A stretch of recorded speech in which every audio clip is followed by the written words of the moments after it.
احتجاجات کے بعد سے اللہ تعالیٰ نے ظالم کو جس قدر ذلیل کیا ہے، اس سے پہلے حکومتیں اتنا ذلیل نہیں ہوئی ہیں۔ ظالم کو جس قدر اللہ نے ذلیل کیا ہے، اس سے پہلے حکومتیں اس قدر ذلیل نہیں ہوئی ہیں۔ آپ کو معلوم ہونا چاہیے پی ایچ ڈی کا ایوارڈ صدر جمہوریہ کے ہاتھ سے لیا جانا کتنا فخر کی بات ہے، لیکن جب وہی صدر جمہوریہ آتے ہیں اور اپنے ہاتھوں سے پی ایچ ڈی کی ڈگری دیتے ہیں، تو پی ایچ ڈی کی ڈگری لینے کے لیے ایک لڑکی آگے آنے کے باوجود بھی وہ واپس کر دیتی ہے کہ میں اس ظالم کے ہاتھ سے اپنی پی ایچ ڈی کی ڈگری نہیں لوں گی جس نے اس کالے قانون پہ اپنے ہاتھوں سے دستخط کیا۔ پورے مجمع میں، پوری یونیورسٹی کے سامنے اسٹیج پہ کھڑے ہو کر اس سے بڑا ذلیل اور ذلت اور کیا ہو سکتی ہے کہ ہندوستان کے صدر جمہوریہ کی ایسی ذلت ہو رہی ہے اور وہ خالی ہاتھ منہ نیچے کر کے واپس ہو رہا۔ اور پھر کلکتہ کی گلیوں میں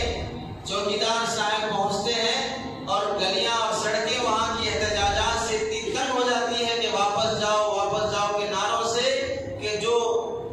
سڑک کے راستے سے گئے تھے انہیں آنے کے لیے سڑکیں بند ہو گئی، تو پھر پانی کے راستے سے واپس آنا پڑا۔ اس سے بڑی ذلت کیا ہو سکتی ہے؟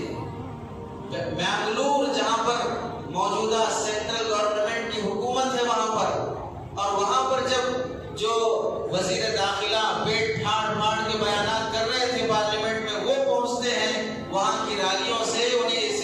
ایسے گونج پہنچتی ہے کہ واپس انہیں قدم رکھنے سے پہلے اپنی گاڑی پلٹا کر واپس جانا پڑتا ہے اپنے گجرات۔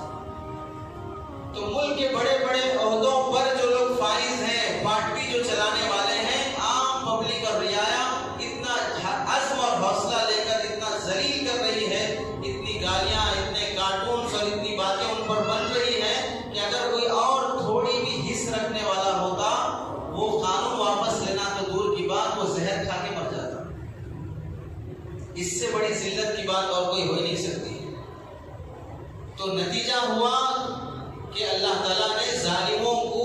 ان کے ظالمانہ فیصلوں کی وجہ سے ذلیل و رسوا کیا ہے۔